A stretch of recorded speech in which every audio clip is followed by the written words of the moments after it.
안녕하세요. 이번에 저에게 진짜 이런 일이 있나 싶어서 여기에 사연을 올리게 되었어요. 지금 제가 키우고 있는 아이에 대해 말하자면 솔직히 말해서 할 말이 없네요. 어찌 보면 유전적으로 차이가 없을 수가 있지만 본론적으로 말하자면 제가 키우고 있는 아이, 제 남편 아이가 아니에요. 이렇게 말하면 아니, 유전적으로 문제 없다면서 뭐라고 하실 텐데 제 이야기를 들으면 황당하면서도 화가 나실 거예요. 남편하고 저는 지인분 소개로 만나게 되었어요. 그때 제가 막 취직해서 열심히 일을 하고 있었어요. 대학 때 좋은 직장을 가지고 싶다고 연애도 거의 안 하고 그랬는데 막상 취직이 되니까 연애를 많이 하고 싶더라고요. 나이도 나이고 해서 교수님한테 들은 적이 있어서 많이 급했어요. 대학을 다닐 때 교수님이 수업을 하다가 애들한테 이런 말을 하신 적이 있었어요.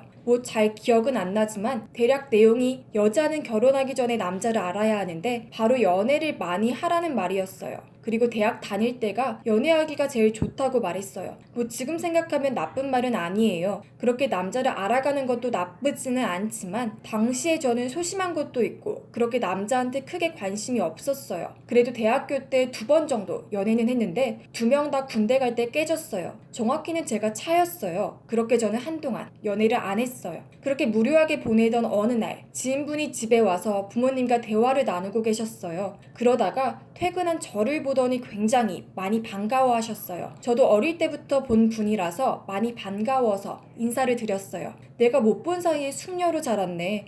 이 아저씨가 마침 너한테 할 말도 있어서 이렇게 왔단다 하고 말하는데 그 지인분한테 자신의 친구가 있는데 거기에 아들이 저하고 나이대가 비슷하다고 해요. 마침 거기는 슬슬 결혼을 생각을 하고 있다고 해서 왔다고 하는데 처음에는 벌써부터 결혼이라고 생각해서 내키지 않았는데 지인분이 사진을 보여주면서 이게 너하고 결혼할 상대다 라고 말할 때 바로 마음에 들었어요. 비록 부모님들 자기들끼리 막 처리하는 것 같아서 기분이 꺼림칙했지만 그동안 연애를 못한 탓인지 안 그래도 급한데 사진 속 남자가 너무 잘생겨서 일단은 만나보는 것도 좋다고 생각해서 만나보겠다고 말을 했고 지인분은 다행이다 라고 말하며 약속을 정해주셨어요. 지인분이 본업이 요리사이고 자신만의 식당을 가지고 있다는 정도만 알고 있는데 막상 가보니 고급 레스토랑인 걸 알고 근사하다라고 감탄하며 소개팅을 할 남자를 기다렸어요. 이쯤 되면 그 남자가 누구였는지 아시겠지만 바로 남편이었어요. 어쨌든 남편을 처음 보는데 깔끔한 정장 차림을 입고 있어서 보는 내내 그 깔끔함에 눈이 벗어나지 않았어요. 남편은 식사를 하면서 지인분 소개로 왔다며 자기가 무슨 일을 하는지 말하는데 보니까 괜찮은 대학에 나오고 컴퓨터 공학을 전공해서 지금 어디 유명한 IT 기업에서 일을 하고 있었어요. 어디라고는 말 안 할게요. 그렇게 오손도손 이야기를 하며 좋게 식사를 마무리하고 밖에 나가서 카페에서 계속해서 이야기를 하면서 시간을 보내게 되었어요. 그날 제가 굉장히 밤늦게 집에 들어갔는데 부모님이 얼마나 마음에 들어서 밤늦게 오느냐며 혼을 내면서 괜찮냐고 말씀하셨는데 저는 당연히 마음에 들었다고 말하고 약속을 또 잡았다고 했어요. 그 뒤로 계속해서 만났는데 어느 날 남편이 소개하고픈 사람이 있다며 저한테 보여주는데 똑같은 사람이 오는 거예요. 그래서 누구냐고 하니까 쌍둥이 동생이라고 말하더라고요. 너무 똑같아서 구별 못할 것 같다고 말하니까 다들 그런 말을 한다고 그러더라고요. 보통 쌍둥이도 일란성, 이란성 그런 게 있는데 남편은 일란성 쌍둥이에요. 그래서 똑같은 옷, 패션을 꾸미면 구별하기가 힘들다고 해요. 그래도 보통 일란성 쌍둥이라고 해도 서로 생활 방식이나 성격, 습관이 달라서 어느 정도 구별이 간다고 하는데 남편과 도련님은 전혀 구분하기가 힘들었어요. 어느 정도냐면 남편하고 같이 시부모님한테 인사를 드리러 갔을 때였어요. 그때 도련님하고 같이 밥을 먹었는데 시부모님이 가끔 남편과 도련님을 혼동해 하시더라고요. 그래서 너무 똑같아서 구별하기가 힘들다고 말씀을 하셨어요. 그나마 제가 남편과 도련님을 구분하는 방법이 반지뿐이었어요. 도련님은 그때 혼자 사셨고 저와 남편이 커플링을 하고 있는 상태라서 가능했던 일이었어요. 어찌되었든 전 남편하고 같이 지내는 게 좋다고 생각해서 결혼을 하자고 제의를 했고 남편도 좋다고 생각을 해서 같이 혼수 준비를 하며 결혼식까지 올리게 되었어요. 그렇게 신혼여행도 보내며 결혼 생활을 시작을 하는데 어느 날 남편이 잠시 시댁에 가봐야 한다고 말하며 며칠 동안 못 들어간다고 말했어요.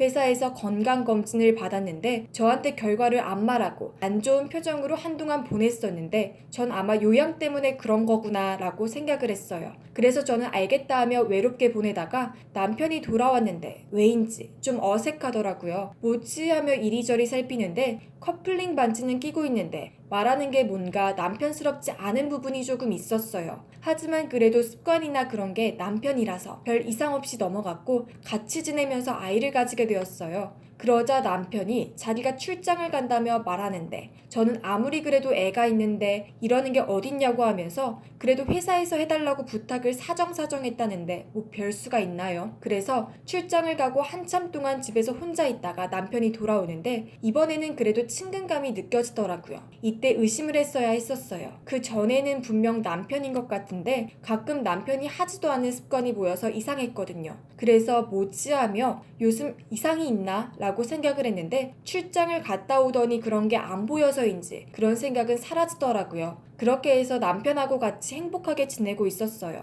그러다가 추석이 다가오면서 시댁에 방문을 하게 되었어요. 음식 만들고 상 차리고 하며 힘들게 보내다가 남편이 머물렀었던 방에 눈 좀 붙였는데 시부모님과 남편 그리고 도련님의 대화를 엿듣게 되었어요. 근데 너 무정자증인 거 아직 모르지? 절대로 말하지 마라. 지금 네 아이가 사실은 네 동생 아이라는 거 알지? 이게 대체 무슨 소리인지 계속 들어보니 남편이 건강검진을 받았을 때 며칠 동안 시댁에 내려갔을 때 그때 도련님하고 교체를 했던 거였어요. 그래서 도련님이 남편으로 위장해서 올라온 거고요. 건강검진에서 무정자증이 나와서 저한테 크게 실망을 할까봐 시부모님의 조언으로 그렇게 한 거라네요. 어쩐지 남편치고는 좀 이상한 게 있었는데 그게 도련님이었다니. 그 뒤로 출장 간다고 하면서 남편이랑 바꾼 거고 순간 제가 너무 부끄럽더라고요. 그러니까 저는 의도치 않게 외도를 한 거나 다름이 없었던 거였어요. 그것 때문에 한동안 밥을 먹지도 못했어요. 남편은 괜찮냐고 하는데 괜찮을 리가 있겠나요? 이걸 부모님한테 말씀드릴까 하다가 그래도 남편이 나쁜 행동을 하지 않았는데 그대로 둘까 하고 참고 있었는데 어느 날 저하고 남편이 저희 집에서 부모님과 같이 저녁을 먹고 있었어요. 저는 밥 먹으면서 부모님한테 친절히 대하는 남편이 점점 미워 보였어요. 저를 속이고 의도치 않은 외도를 하게 만들어서 원망스러웠는데 그때 도련님이 오시더라고요. 근데 도련님이 상당히 취해 있었어요. 남편은 왜 이러냐며 이러니까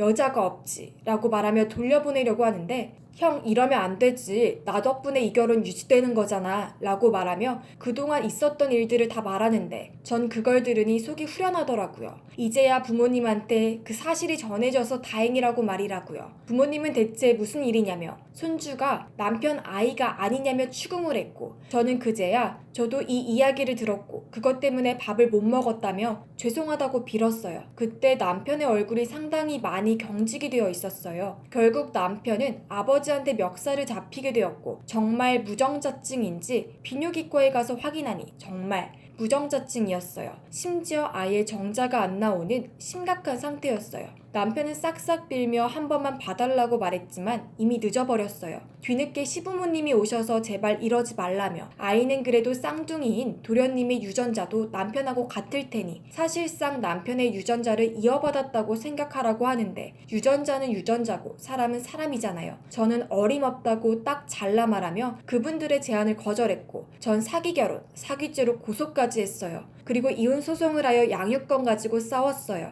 일단 배상금은 받았는데 문제는 아이였어요. 아무리 그래도 남의 아이를 낳은 것 같아서 처음에는 좀 그랬는데 그래도 제 아이이고 제가 낳았는데 어디 버릴 수가 있나요? 그래서 양육권을 가지게 되고 남편한테 양육비를 받게 되었어요. 위자료까지도요. 지금은 이렇게 아이하고 같이 지냈는데 살다가 쌍둥이를 이용해 절 농락시킨 거에는 잊을 수도 화 안 날 수도 없었어요. 지금도 그 일 기억이 떠오르면 분노가 차오르더라고요. 저하고 남편을 이어주게 한 지인분도 요즘은 많이 미안하셔서 저희한테 방문을 잘 안 하시고 한다 해도 늘 미안하다며 그렇게 할 거라곤 생각 못했다고 말씀을 하셨어요. 뭐 솔직히 그분이 무슨 잘못을 했겠나요? 그리고 남편도 차라리 솔직하게 말하지. 무정자증이라도 계속해서 사랑해줄 텐데 그런 게 안타까웠어요. 뭐 이미 엎질러진 물인데 어쩌겠어요. 어찌해도 농락시킨 건 용서할 수가 없었어요. 그렇게 제 사연은 마무리가 되어가네요. 여러분들도 이런 일이 일어나기가 힘들겠지만 똑같이 당하지 않으셨으면 좋겠네요. 그럼 다들 안녕히 계세요.